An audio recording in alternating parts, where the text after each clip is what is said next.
Alright, so before we get started, I actually have a question about the fourth dimension. I understand that the fourth dimension just means time.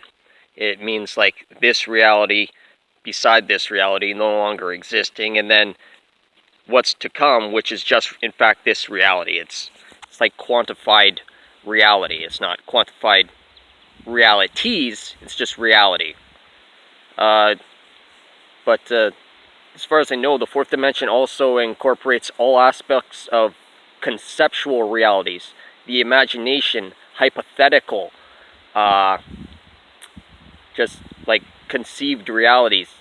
How was I meant to explain that? Anyways, but so the fourth dimension isn't actually like infinite amounts of first dimensions stacked upon each other is two dimension, infinite amount of two dimensions stacked upon each other is three dimension. Fourth dimension is actually an inversion of the third dimension, and any other quantified reality of conceptual realities is in fact just extrapolated, and that's not anything to do with space or time continuums. So anyways, that's just an interesting question. I was hoping someone, because it's really hard to find the answer to that. What is the fourth dimension supposed to actually refer to versus what everyone says? It's an interesting thing. I don't like labels at all. I'm not big on labels, so I don't know the answer to that question. In the meantime, I want to go back on to the economy thing for a moment here. Our economy is not successful because of capitalism. Our economy is successful because of the size of our nation compared to the size of our population. I mean, North America has like an incredibly tiny population. If you want to talk about Canada, it's the largest country on the planet, and it has the smallest population for any country that can be seen from space. So it's just like, yeah, our economy has more to do with faggots. Sorry, let's try and not sound rude. Our economy can thank homosexuals more than we can thank capitalism for our success and our perseverance, because I'm not thanking homosexuals for economic strength. This country's huge.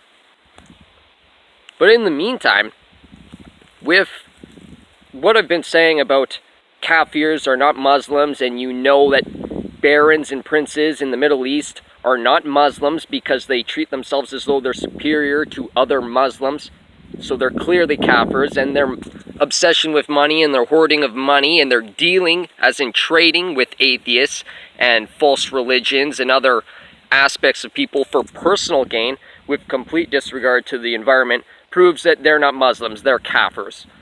So, as they are pillaging and destroying the world by burning up our non-renewable resources, we know that they're Kafirs, and this is a problem for a whole nother reason. So this brings us to the point of this video.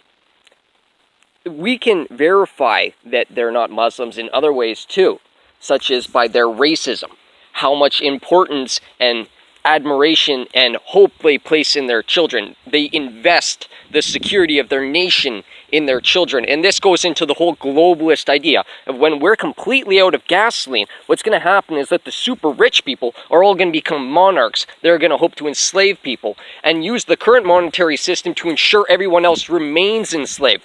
So this running out of gas isn't bad for the super rich people the way they perceive it, because they're arrogant bastards, because they're racist. And they're just going to enslave people and tyrannize people. And when the fuel is gone, that means we have less capacity to fight back against them, because they're going to have all the swords and all of the guns and all of the power, and they're just not going to let it go. And everyone's going to die trying to fight them. So this comes around to Islam as opposed to around to Kafirs, because honor killings are what you're actually supposed to do. When your son is an indolent, bigoted douchebag, you kill him. When your daughter is a whore that glorifies womanizers, you kill her. Now, I'm not saying to do this, because you might have really poor judgment. And then so this comes around to the point where if you're bullheaded, that's false testimony. Whether you're right or wrong to do it, it's false testimony, because you don't know that you're actually leaning on good judgment, and you might as well just go shoot yourself to prevent yourself from burning in hell. And go burn in hell for shooting yourself, for not fighting on behalf of God, because you were going to fuck your whole life up through poor judgment.